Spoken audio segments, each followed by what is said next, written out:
Awesome. All right. So, Greg, we're Hey at the Ian, uh, we're at the tech show. How are you?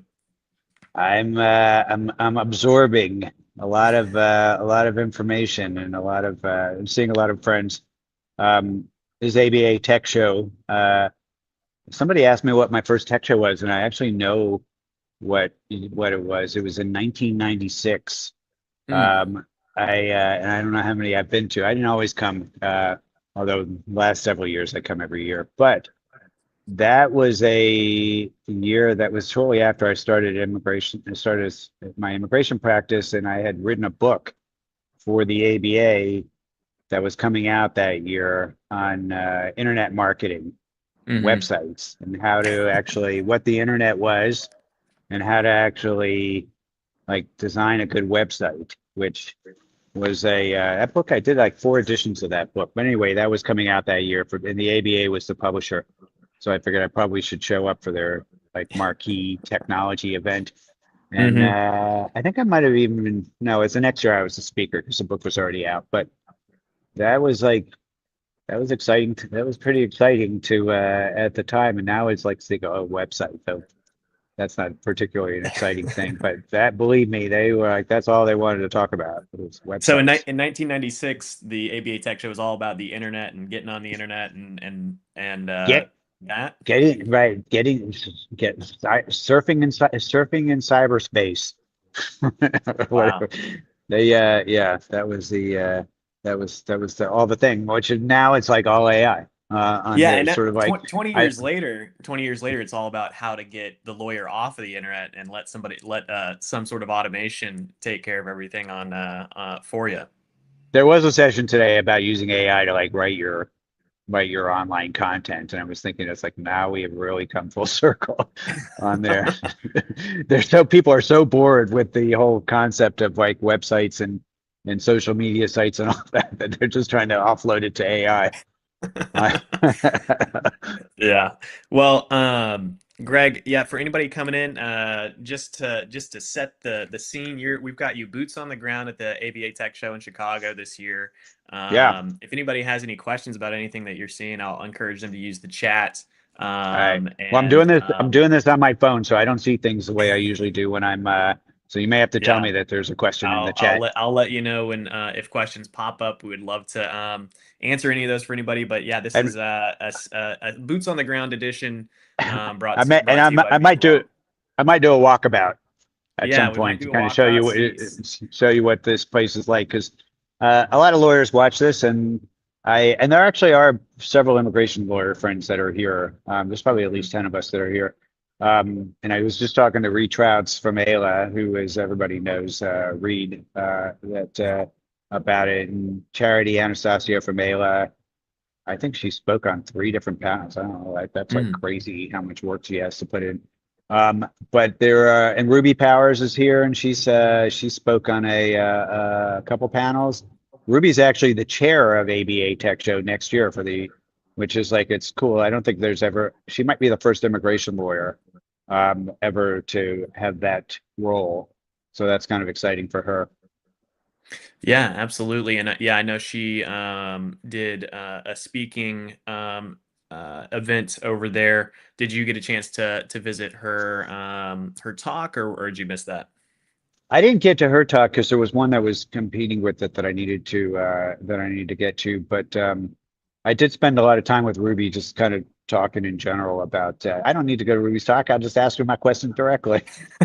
Yeah, there you go. She's my good friend. No, so we were talking. Actually, she and I went to a session together, and I think I mentioned to you before when we were prepping for this, but it was about AI and how clients are finding lawyers using AI search instead of traditional Google search. Hmm. And it was pretty eye-opening. It was this guy who's been a he has a good podcast, Guy Tsakaloudis, who is and he writes a lot, and a lot of ABA people know him. He did the talk, which was exceptional about it, and he really was, getting into a lot of, granular detail about what the research is showing about what the which tools are using which resources, what his whole thing was, it's like, if you're going to invest in anything, just invest in keeping your Google business profile as strong as possible. Um, and he spent a lot of time on that. It was actually showing that in ChatGPT, it's actually, if you're asking on a local level, which for who's like the best immigration lawyer in Albuquerque or whatever city you're talking about, that ChatGPT, and he was able to show it from the URL, is still looking at Google, is still pulling from Google business Mhm. profile. So whether you're using Gemini or whether you're using ChatGPT, that Google business profile still matters a lot. So I thought that was some interesting takeaway. But a lot of it was, again, sort of about fundamentals of, you know, just writing a lot and having Mhm. a being in conversations. And it's looking for thought leaders, and that just means you're going to have to put the elbow grease in and write write and speak and put a lot, and make sure everything that you're putting. It was also, they were talking about YouTube was a because the especially with Gemini, but with others, that all that content that you're putting on YouTube, if you're doing video content, factors in because it's all transcribed and absorbed Mhm. into the model. So that was a good one. And Ruby and I were like trading notes on that one, and I actually did an art. I think I've sent it to you. I did an article for the ABA recently on a similar topic, and that was my takeaway as well, which is a lot of the trying to game search engines and all that is less important than just the actual content that you're putting out. Yeah, it's sort of less about, and what if people are interested, you've got SEO, which is like the search engine optimization, which is something you've probably heard. This GEO, generative engine optimization, is what this AI Yeah, search engine optimization is called. So there's, I mean, I'm sure there's plenty of resources on those topics, but yeah, yeah. it is interesting. I mean, it really is like with these He large had language models, Yeah, we so know. D, I mean, Mhm. he had a couple of things. He said update your data and just make sure that your existing content and all that is solid. And then, he was talking about configuring tools to segment generative AI tool traffic. So, there are ways to do that. And then I'm looking at my notes here. Uh, about also about changes in about how to monitor changes in brand search demand. Anyway, point is that I'll see if I can find some content from Dee that I can give to you, Ian, and maybe we can make some of those available in the on LinkedIn or other places. But it was Mhm. pretty good. Oh, and he talked about a tool called Alert Mouse, which is a social listening tool, and he's that AI is using the conversations to train on. People are asked, and also he's talking about how Reddit is like such a big thing. Oh, and this is what Alert Mouse is anytime your firm is mentioned anywhere on the internet, like on Reddit and other places in conversation, he was like, this tool helps you find those conversations as they're kind of going on, where you can become a part of those conversations and actually sort of control messaging and all that, because that affects what the AI is going to, how it's going to consider you, is, based on what people are saying about you in some of those places. But he was also talking about, it's like, that you have to be super careful not to look like you're trying to game those things. But if you are a part of a conversation, you can at least control the message somewhat, by participating or responding. So anyway, that was kind of interesting um, in his talk. And then he mentioned this Andre Carpathy has this 3 hour video that's, he said, I had seen it before and it's actually on my to-do list, but it's this introduction to LLMs, which he said is the best thing that anybody has done on it as far as being approachable for lawyers. So that's another thing. If we maybe we'll put that in the into the notes somewhere where people can access that. So that was good. And, and the other thing that I was really, well, there were a couple things that I was going to mention as well about the pitch competition. Yeah. Um, so And so there this were was for two, the pitch competition is the for startups, and they're sort of pitching, and people get to vote on yeah, their and then favorites. yeah, and there were two friends that were pitching.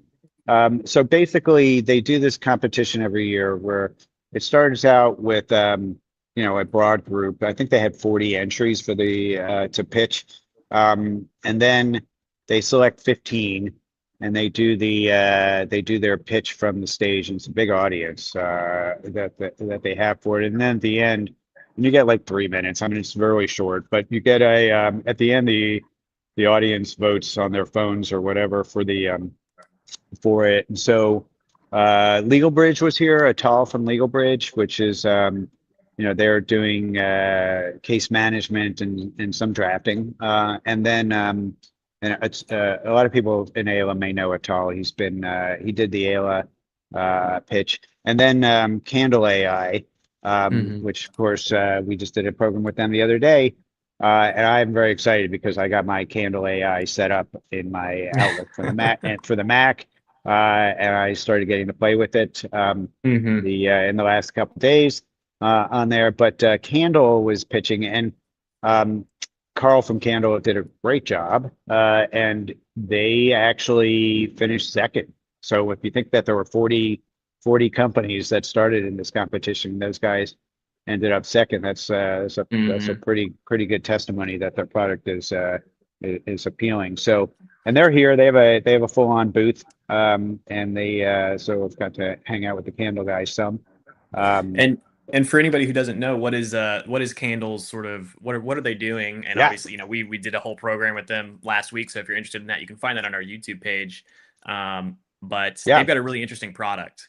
So Candle is basically makes you a lot more productive if you're in your email. So um, I don't know if our integration with Gmail is ready, but the Outlook integration is ready, and so the Outlook integration is ready, and the it basically does two functions. One is so there's a side window that on the top half of it pulls information from your case management system, so you Hmm. can see like what's happening with your client that's emailing you, and you can look at your client notes, and you can see what the last actions were, and you can do all these things that will make it easier than having to like go back into case management, look stuff up. It's like right there in the email with you.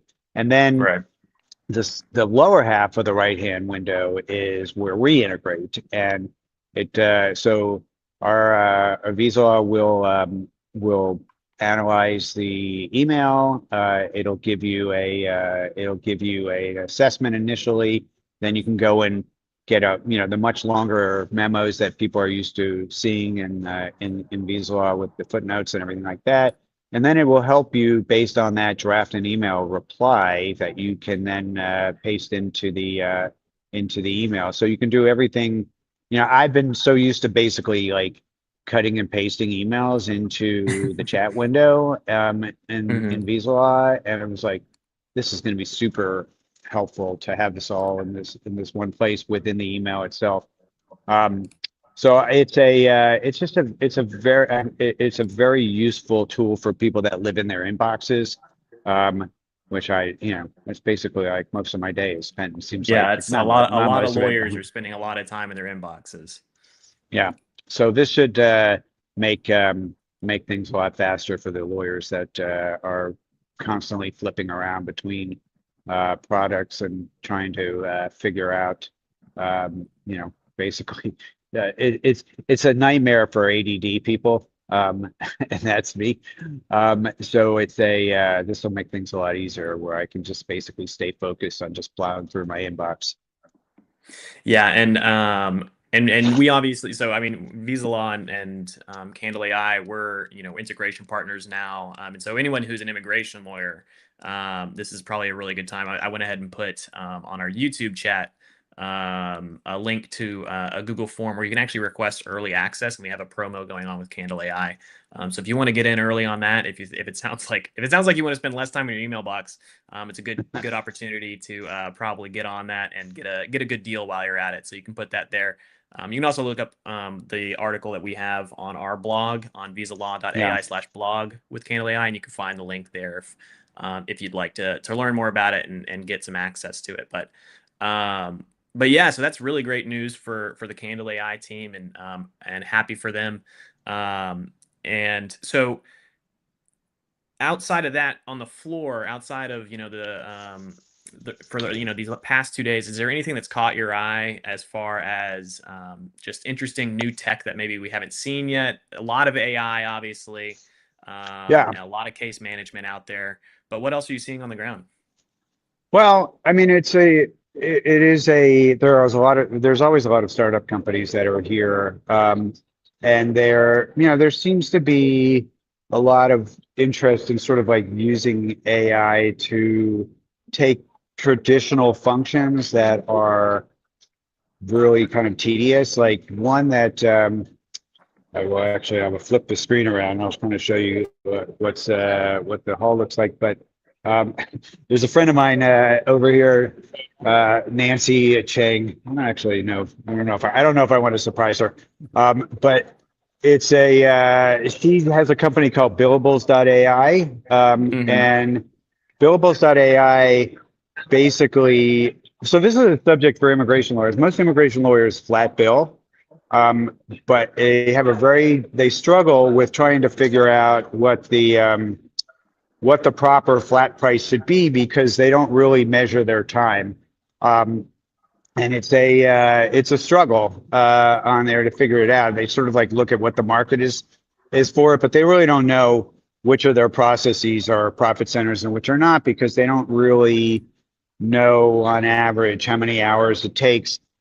What that tool does is really cool. They have the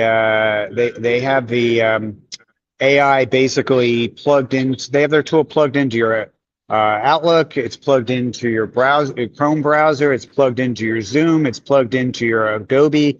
All the tools that you use, and it's basically building out a timesheet for you as the day is going on, based on what it sees you working on. So, and it will actually draft out for you. It can see what matters you were working on based on that. But no, it's pretty cool. And it's for lawyers that hate timekeeping. Um, that's a really good one. So that's an example of like, what we see a lot here, which is trying to figure out how to solve, the day-to-day problems that lawyers have. Um, there are a lot of AI companies that are, basically focusing in on one area, another, like, assessing for personal injury lawyers, how to sort of like using AI to help you rate cases. There are tools that are replacing receptionists with AI that can help you where somebody's calling in, where it can actually have a sophisticated conversation and direct somebody to either a lawyer or to an intake form or whatever. But there's a lot of ways that people are talking, companies here that are figuring out ways that uh, traditional human-centered tasks that are expensive or not particularly done very well, that where AI can help improve on the tasks. Um, so anyway, it's kind of funny. I'm just like seeing right in front of me now some of the immigration people that are here. The Ian Hawes from Imitranslate and Charity Anastasio and Rita Trouts are just in front of me. Hold on. I'll walk up to them. So I'm doing a live stream and you all are on. So, all right. I was telling him that there's a handful of immigration lawyers here that they're Immigration adjacent. immigration adjacent. All right. So Not aware. Sorry. anyway, well, you don't have to be here. That's the nice thing about it. It's like a nice mix of lots of professionals that all just want to advance the practice of law, not necessarily practice themselves on there. So there's a lot to be said for doing that part instead of doing the actual practice. There is. All right, so I'll keep walking around. So and the way they do it here is so they have big classrooms out here. There's a couple thousand people that are here. They have these sessions in the back, a big theater there where I think somebody from 8 a.m. is talking. That's the company that owns DocketWise, that's here. But the big, they don't, as far as the immigration products, that you're not going to see what you see at the ALA conference, but there are a lot of things that you. Oh, by the way, my favorite stop is the. It sounds really mundane, but the Fujitsu ScanSnap booth on there, which is the technology that I consider to be like my favorite tech in my office, and they convinced me. I was like, I would go in there and it's like, I've had my Fujitsu ScanSnap scanner now for 10 years and it's still working great. Sell me on why I need to replace it with a new one now. And it's like, well, you may not need to. And it's like, no, I want you to sell me. But that was kind of cool. Hold on. Oh, there's a candle booth. I'm going to go by there. All right. Yeah. Let's see the candle guys.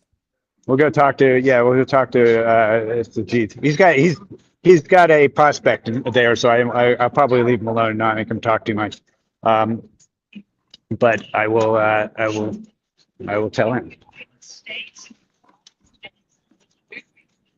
Hold on, you're on a live stream. All right, I won't make you. I won't disrupt anymore. I just we were just talking about like which companies were here, and I was talking about there you go, about the pitch. And there you go. Come to camp before all the camps are out. There you go, on there. So yeah, no, Ian is asking like what are sort of the interesting things that we're seeing in the hall on here, and I was trying to describe. Cantley integration is like the best. Oh, of course. The 10 immigration lawyers that are here. All right. Well, we'll keep walking around, but I wanted to stop by over here and say, okay. All right. We'll keep walking. So they're giving out Candle AI is giving out candles at their booth. All right. Well, you can. That's a way to remember what they do. Well, not really. I don't know. That's a way to remember the name of the company. I don't know if it's a way to remember what they do on here. So, yeah, it's like, but yeah, so there's like hardware companies that are here that are selling like stuff that you use in your offices. Like I was talking about the Fujitsus, there's case management. There are marketing companies that are like lead tracking software.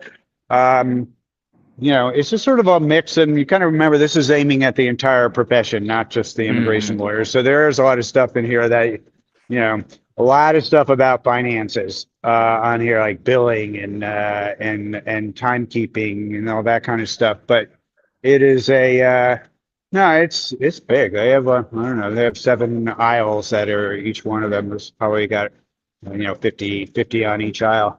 But that's so if you're like shopping for tech for your law firm, you should like send somebody up to ABA Tech Show. There's like Thomson Reuters I'm walking by.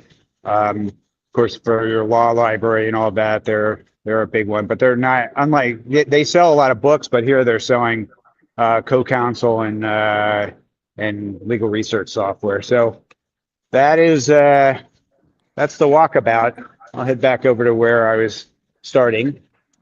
And I don't know.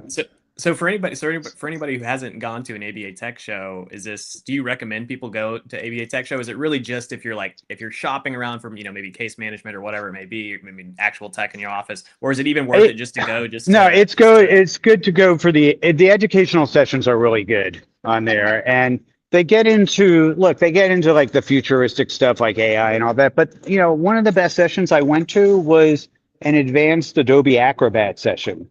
And like you live in that software every day on there, and to actually have somebody kind of like go through the session showing you how a lot of these features that you see in there, you have no idea what they do or why they would be useful to you on there. It's great. I mean, so there's that kind of stuff, and they have like, Outlook and Microsoft Word Advanced and like a lot of the software you use every day.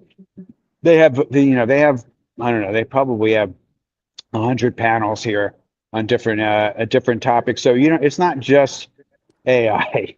They do a lot of stuff sort of on everyday legal tech that you would use. So I definitely recommend coming, trying coming once. This program is, I think, I mean, there's a lot of legal tech programs out there. This one is, I think, geared a lot more towards small to mid-sized law firms. Um, Legal Week is a big one that's in New York every year. That's like big law. And the programming is very different. The vendors are very different. The attendees are very different for the two shows. And this is sort of like the sweet spot, I think, is for lawyers that have, probably under 100 lawyers at their firm, maybe even under 50 lawyers at their firm. I think would find the program here a lot more compelling. And it's also a lot less geared toward tech professionals. I mean, some of the programming I think is good for that, but here I think it's like a lot more oriented toward the lawyer directly, as opposed to support personnel. And Mhm. that's the case with a lot of lawyers that are in, one, two, three lawyer firms, that are essentially having to manage all the tech themselves. They don't have a team that they can go to unless they have outside contractors. But, for the most part, the lawyers are having to make the decisions themselves. And that's kind of why I like it. It seems like it's geared toward people that are, you know, that are going to actually have to decide on things as opposed to just delegate a task. Mhm. And so, and you mentioned some of the programs that you went to, and before we got on today, you were talking with me about the keynote from Jordan Furlong, and Yeah, it was this excellent. was sort of an AI session, but it was really more fundamentally about lawyers' identity in the wake of this new technology. Could you give us the sort of summary of that? Yeah, I mean, I think Jordan's talk was and Jordan, he has a great Substack, by the way.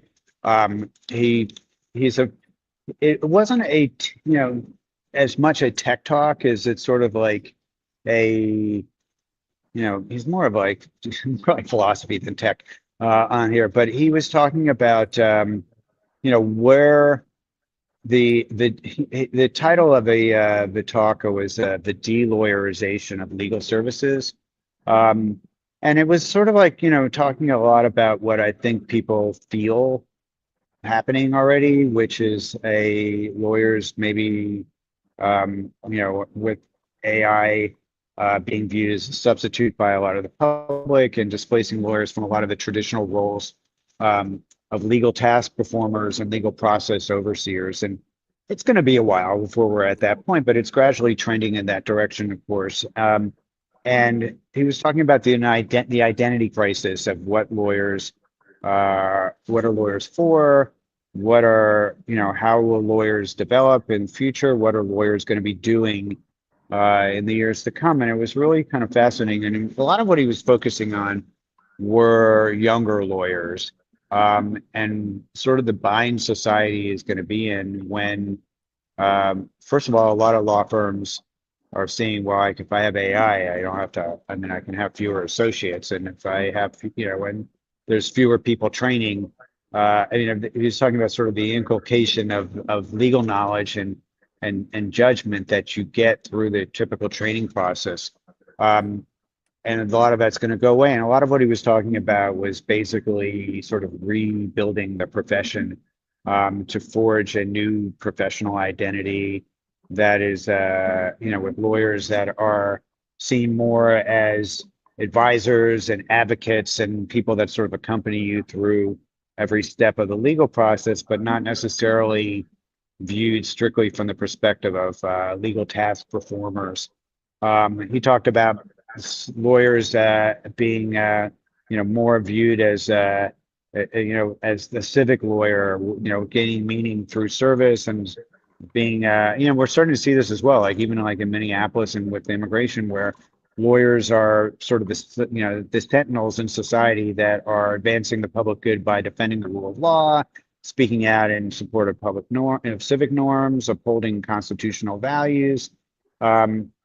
And then so that was really interesting. But at the end of the day, I mean, some of the stuff that he was talking about was really, I think, very interesting in terms of like way, like doing away, potentially with lawyers that are getting, brought into the practice strictly through passing the bar exam, as opposed to really focusing on apprenticeships for lawyers. And he gave a good analogy of talking about with doctors, where you graduate from law school and then you start work in a teaching hospital as a resident. And it could be like 7 years of training before you're actually, completely on your own to deal with patients. And he was talking about basically trying to set up a system where there's a lot of focus on that with younger lawyers that are not necessarily relying just on the private bar, Hmm. the traditional way that it's done now.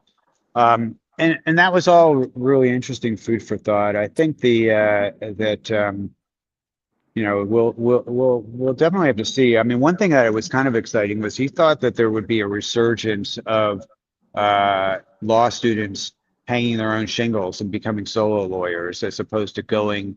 And I talk to law students all the time for years and years about, they're looking for a job and they're like, I can't find an immigration law job. Or I can't find a job in the field I want to go into, and I'm just going to quit and go into some other field other than law with having wasted their law degree. And it was like, well, why don't you just open up your own shop? And it's like, it's not even something that I think occurs to them as a possibility on there where, and I really do think, I think, law schools could do a much better job of like making that look like a viable option for students and teaching them some business skills so that they can actually have the have the ability to go out and open that practice. But so he was talking about that, and I like, if these law firms are not going to hire because they shifted off to AI, or they're not going to give you the kind of training that you need, um, then I think that's sort of like the whole value of.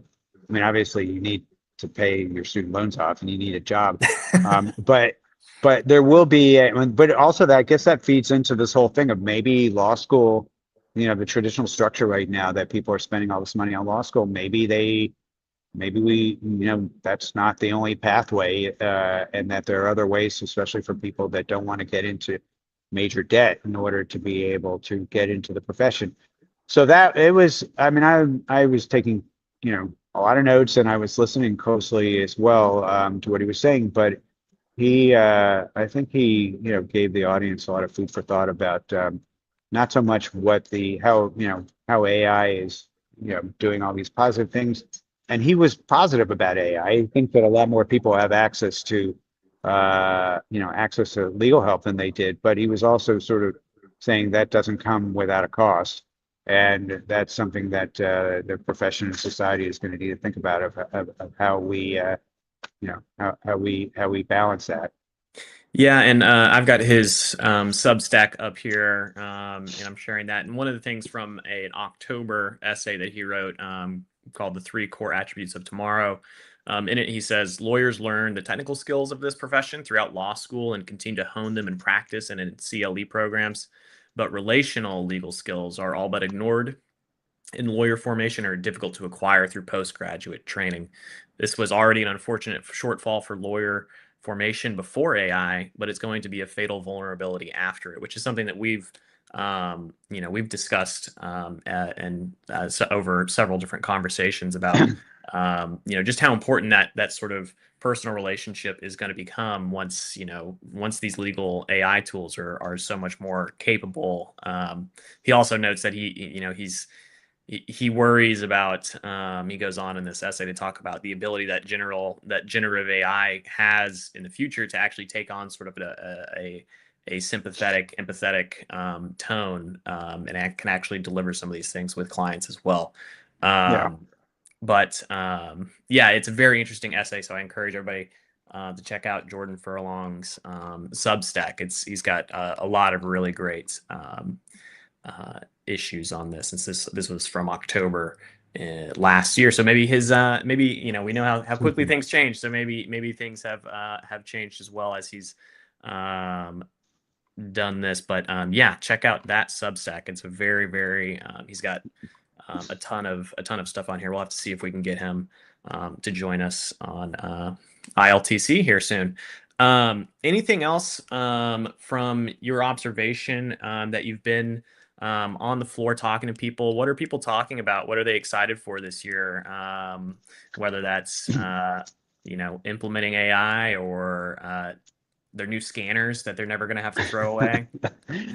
Well, I mean, I do think it's actually sort of a little bit of a change in terms of the way people talk about AI now, where I think there was sort of like a lot of curiosity about it before, and then a lot of concern about whether, how well it was performing. And now I think it's sort of just a lot more of like down to business conversations. Like the assumption is no longer is AI something that and we need in our practice. It's like what do we need? How do we get our lawyers, up to speed? How do we, I mean, some of the better sessions have also been about things like how to shop for products and how to make sure that they're complying, the products are complying with legal ethics rules and how to ask the right questions about data security, a lot of that kind of stuff. So that seems to be and then the other part of it as well is that is do I